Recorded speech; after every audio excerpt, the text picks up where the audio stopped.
प्रिय मित्रों, राधे राधे, जय श्री कृष्ण। मैं अजय सोलंकी, एस्ट्रो एडवाइज़र व फ्लूटिस्ट। आज के ज्योतिष एपिसोड में मैं आपका अपने एस्ट्रो चैनल में आपका हार्दिक स्वागत करता हूं। मित्रों, आज के इस एपिसोड में मैं बताने जा रहा हूं वृश्चिक राशि के लिए वर्ष 2025 कैसा रहेगा।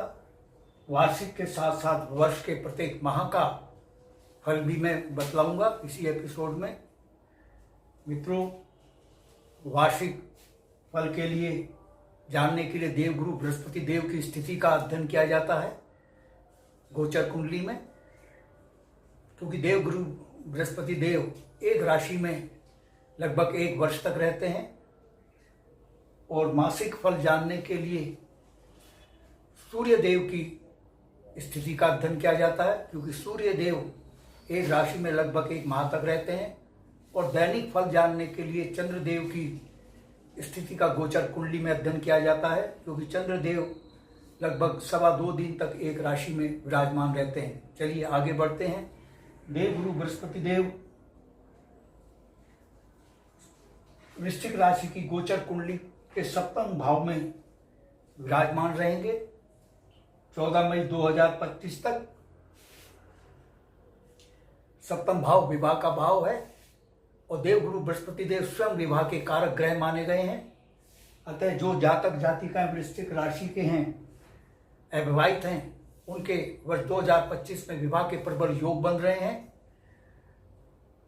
लेकिन जीवन साथी या संगनी चुनने में सावधानी बरतनी पड़ेगी, क्योंकि देवगुरु बृहस्पति देव शत्रु राशि वृष में विराजमान है। अतः अपना जीवन साथी या संगनी सावधानी से चयन करें, वरना पछताना पड़ सकता है। हाँ, विवाह के प्रस्ताव आपके पास आएंगे। वर्ष 2025 में विवाह के प्रबल योग देवगुरु बृहस्पति देव बना रहे हैं उन जातक जातिकाओं के लिए वृश्चिक राशि के जो अविवाहित हैं। सप्तम भाव बिजनेस का भी भाव है। बिजनेस को भारी ग्रोथ प्रदान कर रहे हैं देवगुरु बृहस्पति देव। वृश्चिक राशि के जो जातक जातिकाएं हैं, उनके बिजनेस को ग्रोथ मिल रही है। उनको अपने बिजनेस को एक्सपेंड करने का भी अवसर प्रदान कर रहे हैं और नवीन बिजनेस भी आरंभ करने के योग बन रहे हैं। लेकिन बिजनेस पार्टनर सावधानी से चुनें, क्योंकि बिजनेस पार्टनर धोखा दे सकता है। इसका कारण देवगुरु बृहस्पति देव शत्रु राशि में वृष राशि में विराजमान है। पति पत्नी के में तालमेल बिगड़ सकता है। यह स्थिति 14 मई 2025 तक रहेगी वर्ष में। और देवगुरु बृहस्पति देव की सप्तम दृष्टि आपके लग्न भाव पर पड़ रही है। लग्न आप स्वयं है, आपका व्यक्तित्व है। देवगुरु बृहस्पति देव एक सौम्य और शालीन ग्रह माने गए हैं।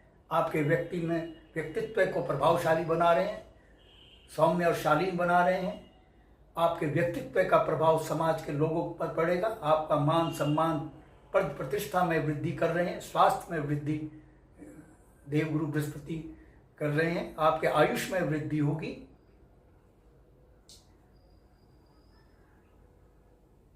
देवगुरु बृहस्पति देव 15 मई 2025 से आगे तक, वर्ष 2025 और से आगे तक अष्टम भाव में विराजमान रहेंगे।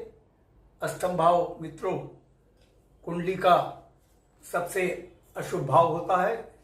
यह भाव मृत्यु तुल्य कष्ट दुर्घटना का भाव कहलाता है, असाध्य रोगों का भाव कहलाता है। अतः देवगुरु बृहस्पति देव इस भाव में विराजमान होकर अशुभता पैदा कर रहे हैं, क्योंकि देवगुरु बृहस्पति देव नैसर्गिक शुभ ग्रह हैं। नैसर्गिक शुभ ग्रह जिस भाव में विराजमान हो जाता है, उस भाव के फलों में वृद्धि करता है। क्योंकि यह अशुभ भाव है, इसलिए इसके अशुभ फलों में वृद्धि कर रहे हैं। ज्योतिष विज्ञान कोई डराने का कार्य नहीं करता है मित्रों, सावधान करता है। सावधानी अपनाएंगे तो अशुभता से बचे रहेंगे। ज्योतिष विज्ञान का निर्माण इसीलिए हमारे ऋषि मुनि रूपी वैज्ञानिकों ने, शोधकर्ताओं ने किया है, जिससे कि अशुभता से उनको सावधान किया जा सके पहले से ही, और वो सावधानी अपनाएं। दुर्घटना से सावधान रहें, वाहन नियंत्रित गति से चलाएं। कोई ऐसा जोखिम भरा कार्य ना करें, ऐसा एक्सपेडिशन ना करें जिसमें जोखिम हो, चोट लगने का खतरा हो। और रोगों से बचने के लिए जीवनचर्या को नियमित करें, खान पान को सही करें तो अशुभता से बचे रहेंगे।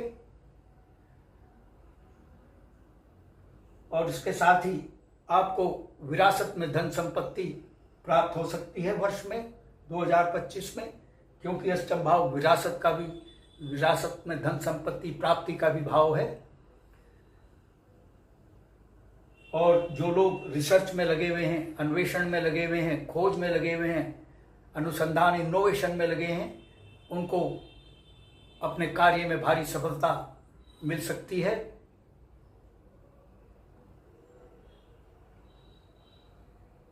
देवगुरु बृहस्पति देव की सप्तम दृष्टि द्वितीय भाव पर पड़ रही है। द्वितीय भाव बचत का भाव है। आपकी बचत में भारी वृद्धि कर रहे हैं, सेविंग्स में वृद्धि कर रहे हैं। और बचत में वृद्धि तभी होती है जब आय में वृद्धि होती है। अतः आय में भी देवगुरु बृहस्पति देव आपकी वृद्धि कर रहे हैं।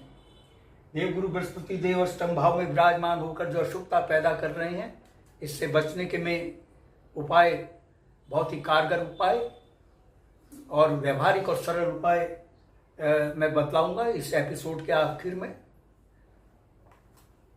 चलिए अब हम जानते हैं कि वृश्चिक राशि के जातक जातिकाओं का प्रत्येक माह कैसा रहेगा।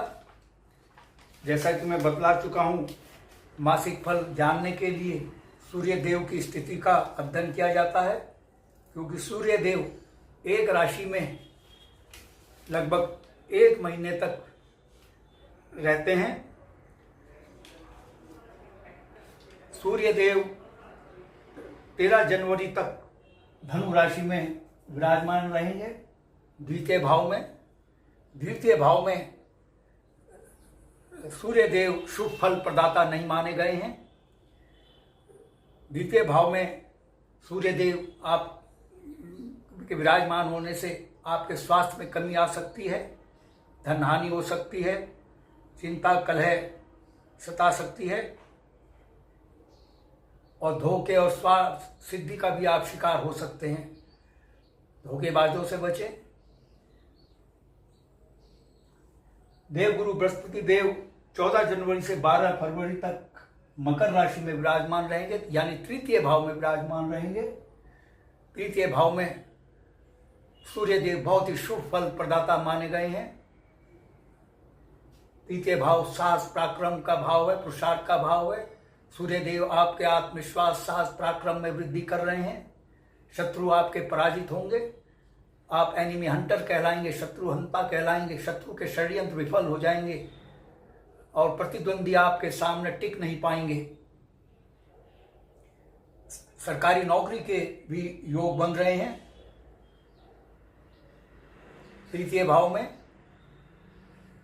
जो जातक जातिकाएं बेरोजगार हैं और वृश्चिक राशि के हैं, उनको वर्ष 2025 में सरकारी नौकरी मिल सकती है, लेकिन प्रयास करने की आवश्यकता होगी, क्योंकि कहा गया है न सुतस्य सिंह प्रवेशति मृगा, यानी सोते हुए सिंह के मुंह में मृग स्वयं प्रवेश नहीं करते। शेर को शिकार करने के लिए उठना पड़ता है। इसलिए चाहे योग आपके लिए कितना अनुकूल हो, वह जब तक सुप्त अवस्था में रहेगा, जब तक आप सुप्त अवस्था में होंगे, आप जागृत होंगे, तो योग भी आपका जो है शुभ योग सक्रिय हो जाएगा और आपको कामयाबी दिलाएगा। आपके भाग्य में वृद्धि कर रहे हैं तृतीय भाव में विराजमान होकर, और मांगलिक उत्सव में आपकी उपस्थिति होगी। सूर्य देव 13 जनवरी से 13 मार्च तक कुंभ राशि चतुर्थ भाव में विराजमान रहेंगे। मित्रों, मैं एक चीज और बतला दूं जो आरंभ में मुझे बतलानी चाहिए थी। एक शुभ स्थिति बहुत है आपके लिए, मैं फिर जारी रखूंगा मासिक फल में। वार्षिक फल में एक चीज रह गई थी कि वृश्चिक राशि के लिए शनि देव जो हैं 28 मार्च 2025 तक शश राजयोग का निर्माण कर रहे हैं, क्योंकि शनि देव केंद्र के भाव में स्वराशि में विराजमान हैं, यानी मकर यानी कुंभ राशि में विराजमान है। 11 नंबर की राशि कुंभ राशि कहलाती है। शनि देव केंद्र के किसी भी भाव में स्वराशिष्ट हो जाएं या उच्च राशिष्ट हो जाएं तो ये बहुत ही शुभ और शक्तिशाली शश राजयोग का निर्माण होता है। क्योंकि ये चतुर्थ भाव में निर्मित हो रहा है, आपको भौतिक सुख सुविधाओं की प्राप्ति होगी। नवीन भवन निर्माण, नवीन भवन खरीदने के योग बन रहे हैं, नवीन वाहन खरीदने के योग बन रहे हैं। आपकी प्रॉपर्टी में वृद्धि होगी, यानी भौतिक सुख सुविधा में भारी वृद्धि होगी, क्योंकि चतुर्थ भाव भौतिक सुख सुविधा का भाव है। जिस भाव में शश राजयोग बनता है उसके शुभ फलों में वृद्धि करता है, और ये शुभ चतुर्थ भाव में बन रहा है। तो आइए अब आगे चलते हैं। हाँ, मैं आपको इससे पूर्व बतला रहा था, सूर्यदेव कुंभ राशि में विराजमान होंगे, यानी चतुर्थ भाव में 13 फरवरी से 13 मार्च तक, एक माह तक, 13 फरवरी से 13 मार्च तक सूर्यदेव चतुर्थ भाव में शुभ फल नहीं प्रदान करते हैं। किराएदार से आपकी अनबन हो सकती है। किराएदार सोच समझकर चुने। मकान मालिक और किराएदार में अनबन हो सकती है। प्रॉपर्टी में विवाद हो सकता है। भौतिक सुख सुविधा में वृद्धि शश राजयोग कर रहा है, लेकिन 13 फरवरी से 13 मार्च तक विवाद की स्थिति हो सकती है। प्रॉपर्टी संबंधी विवाद हो सकता है, सावधानी अपनाएं। और माता के स्वास्थ्य में कमी आ सकती है। माता पिता से आपका आर्गुमेंट हो सकता है। पिता का सम्मान करें। भगवत गीता में भगवान श्री कृष्ण ने यहाँ तक कहा है कि पुत्र का दायित्व है कि वह अपने पिता का सम्मान करे, क्योंकि वह उसका जन्मदाता है। पिता चाहे कितना दुराचारी भी हो, पुत्र का धर्म है, कर्तव्य है कि वह अपने पिता का सम्मान करे। भगवत गीता में भगवान श्री कृष्ण ने कहा है। मित्रों, सूर्यदेव 14 मार्च से 13 अप्रैल तक मीन राशि में पंचम भाव में विराजमान रहेंगे। पंचम भाव में सूर्यदेव जब विराजमान होते हैं तो आपका मित्रों से वाद विवाद हो सकता है, और पुत्र चिंता सता सकती है। मन में अस्थिरता व आर्थिक तंगी भी हो सकती है। अकस्मात धनहानि हो सकती है। पैसा उधार सावधानी से दें, वो फंस सकता है। इस दौरान शेयर बाजार या लॉटरी में निवेश ना करें। 14 मार्च से 13 अप्रैल तक सूर्यदेव जो है 14 अप्रैल से 14 मई तक षष्ठम भाव में विराजमान रहेंगे। 14 अप्रैल से 14 मई तक षष्ठम भाव में विराजमान होंगे। षष्ठम भाव में सूर्यदेव बहुत ही शुभ फल प्रदाता माने गए हैं। षष्ठम भाव नौकरी का भाव है, और सूर्यदेव सरकार, शासन, प्रशासन, हुकूमत का प्रतिनिधित्व करते हैं। अतः जो जातक जातिकाएं बेरोजगार हैं उनको सरकारी नौकरी मिल सकती है। ये भाव शत्रु का भाव है, बहुत अशुभ भाव कहलाता है। अष्टम भाव के बाद ये रोग ऋण शत्रु का भाव है, लेकिन चूंकि सूर्यदेव इसमें विराजमान हो रहे हैं, इस भाव की अशुभता ही समाप्त कर हो जा रही है। क्योंकि षष्ठम भाव में जब सूर्यदेव विराजमान होते हैं तो षष्ठम भाव की अशुभता समाप्त हो जाती है। शत्रु आपके सामने टिक नहीं पाएगा। आप एनिमी हंटर, शत्रु हंता कहलाएंगे। और जिनके मुकदमे चल रहे हैं उनको मुकदमे में जीत मिल सकती है न्यायालय में। और वृश्चिक राशि के जातक जातिकाओं का, अगर वृश्चिक राशि के जातक जातिकाओं से मुकदमा चल रहा है तो विन विन पोजीशन जैसा समझौता हो सकता है, जिसमें दोनों पार्टियों को लाभ होने की संभावना है। आपका रुका हुआ, अटका हुआ पैसा वापिस होगा, और स्वास्थ्य में आपके वृद्धि होगी। सूर्यदेव 14 अप्रैल से 14 मई तक 14 अप्रैल से 14 मई तक वृष राशि में सप्तम भाव में विराजमान रहेंगे। सप्तम भाव में सूर्यदेव शुभ फल प्रदान नहीं करते हैं। आपको व्यर्थ का भ्रमण करना पड़ सकता है। शारीरिक श्रम से निर्बलता, उदर विकार हो सकता है और पत्नी से भी विवाद हो सकता है। अपयश, आर्थिक तंगी व मानसिक कलेश का भी आपको सामना करना पड़ सकता है। सूर्यदेव 15 जून से 15 जुलाई तक अष्टम भाव में विराजमान रहेंगे। अष्टम भाव में, जैसा कि मैं पूर्व में बतला चुका हूं कि यह भाव बहुत ही अशुभ कहलाता है। अष्टम भाव में विराजमान होने से आपको दुर्घटना से सावधान रहना होगा। सरकार के शासन प्रशासन से आप कानूनों से दंडित भी हो सकते हैं। धन हानि हो सकती है। मन में अस्थिरता रहेगी।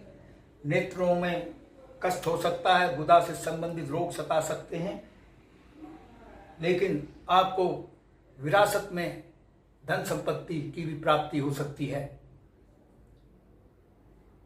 सूर्यदेव 16 जुलाई से 15 अगस्त तक नवम भाव में कर्क राशि में विराजमान रहेंगे।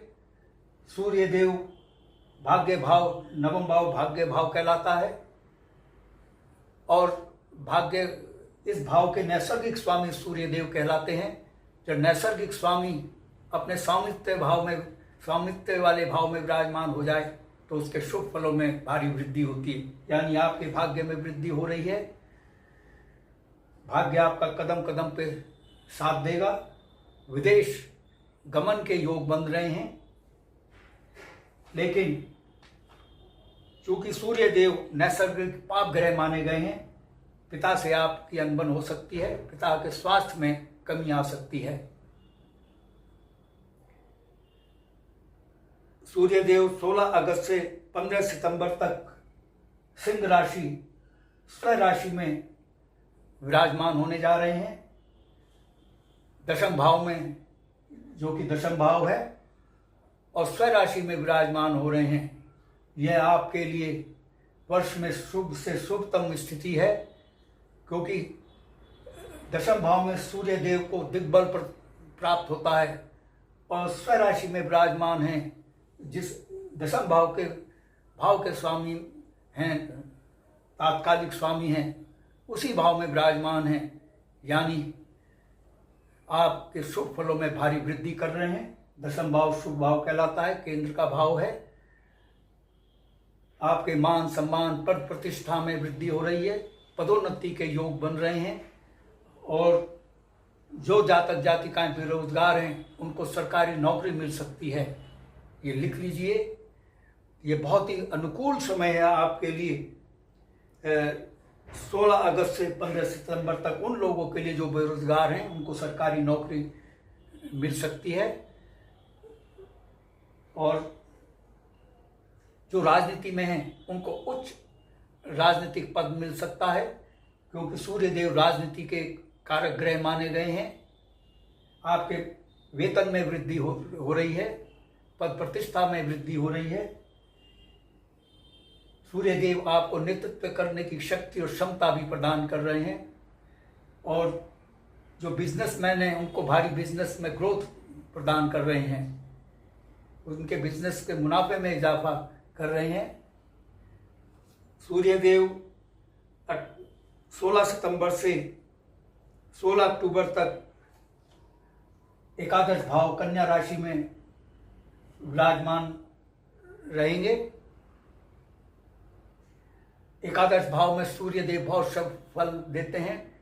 एकादश भाव जो है आय का भाव है। इस दौरान आपकी आय में भारी वृद्धि हो सकती है। आय के नवीन स्रोत आपके खुल सकते हैं, ऐसी संभावना है। और आपकी कार्य योजनाएं सफल होंगी।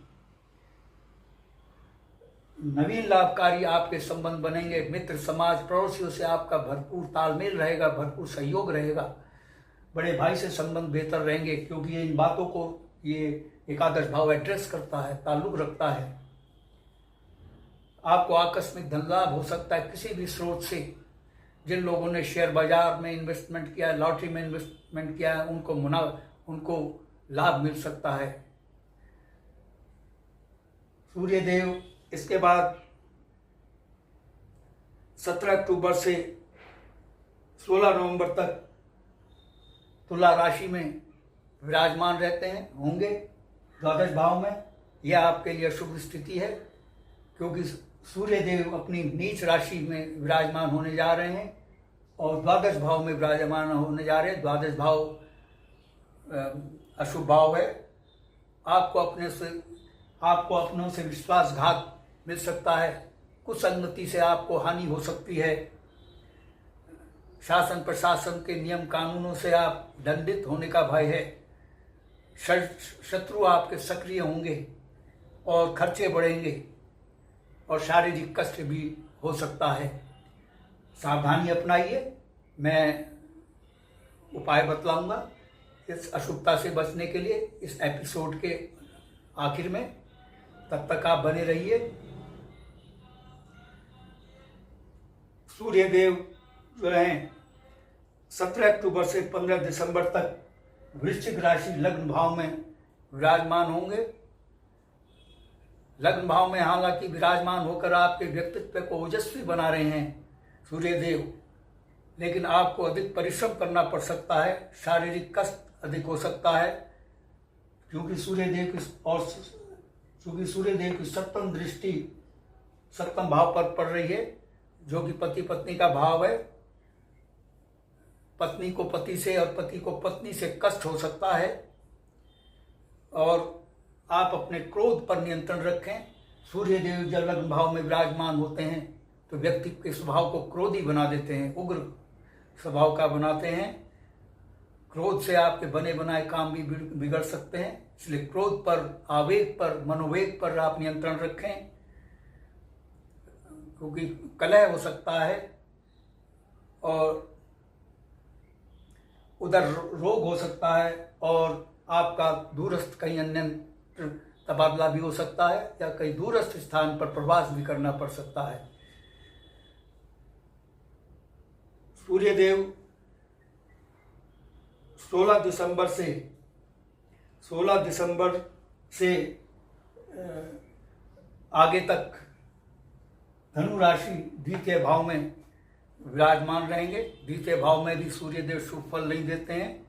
आपके स्वास्थ्य में कमी आ सकती है, धन हानि हो सकती है, बचत में कमी आ सकती है, चिंता कलह सता सकती है और धोखेबाजी का भी आप शिकार हो सकते हैं। इसलिए सावधान रहें मित्रों। ये तो मैंने बतलाया वार्षिक फल के साथ साथ मासिक फल। अब मैं आपको बतलाता हूँ देवगुरु बृहस्पति देव जो अशुभता उत्पन्न कर रहे हैं उससे कैसे बचा सकता है। आप गायत्री मंत्र का जाप करें। गायत्री मंत्र बहुत ही लाभकारी मंत्र है। भगवद गीता में भगवान कृष्ण ने कहा है, मंत्रों में मैं गायत्री मंत्र हूँ। इस मंत्र की शक्ति का एहसास साधक को अवश्य होता है, बशर्ते वह इसको पूर्ण एकाग्रचित्ता से और निश्चित समय पर इसका जाप करे। सूर्योदय और सूर्य अस्त के समय, उसके आसपास के समय 6 बार गायत्री मंत्र का जाप करें और देवगुरु बृहस्पति देव के बीज मंत्र का भी जाप करें। बृहस्पति देव की अशुभता से बचने के लिए ओम श्री बृहस्पति देवाय नमः।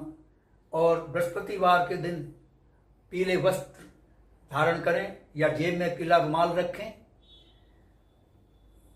और पीली वस्तुओं का दान करें, जैसे चने की दाल, गुड़, पीली मिठाई, पीले वस्त्र दान करें और अपने से बड़ों का सम्मान करें, उनकी अवहेलना ना करें। तो निश्चित तौर पर देवगुरु बृहस्पति देव की असीम कृपा बरसती है और अशुभता से बचा जा सकता है। सूर्य देव की अशुभता से बचने के लिए भी में गायत्री मंत्र बहुत ही कारगर साबित है। गायत्री मंत्र का जाप बहुत ही लाभकारी होता है। क्योंकि गायत्री मंत्र सूर्य देव का एक प्रिय मंत्र है। प्रत्येक रविवार को आप गौ को दलिए में गुड़ मिलाकर खिलाएं और सूर्य देव को जल चढ़ाएं और 108 बार ओम श्री सूर्याय नमः सूर्य देव के बीज मंत्र का जाप करें तो निश्चित तौर पर अशुभता से, सूर्य देव की अशुभता से भी आप बच सकते हैं। मित्रों, यदि आपको मेरा ये एपिसोड पसंद आया है, I request you to please subscribe my channel. मैं आपके संज्ञान में ये लाना चाहूँगा, देश और समाज के लिए मेरी एस्ट्रो सेवा बिल्कुल निःशुल्क है, लेकिन मित्रों व्यक्तिगत परामर्श निःशुल्क नहीं है। व्यक्तिगत परामर्श के लिए थोड़ा सा आपको शुल्क देना होगा, क्योंकि इस कार्य में मेहनत लगती है, एस्ट्रोलॉजिकल कैलकुलेशन करनी पड़ती है और परिश्रम भी करना होता है। मैंने जो शुल्क रखा है वो बहुत ही कंफर्टेबल और अफोर्डेबल रखा है, बहुत ही कम रखा है।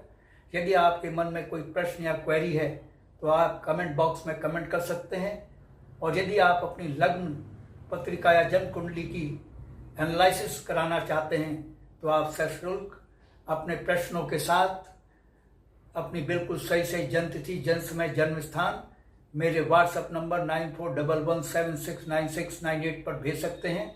मैं आपके प्रश्नों का सटीक उत्तर तुरंत दूंगा। बस आज इतना ही मित्रों, धन्यवाद। राधे राधे, जय श्री कृष्ण।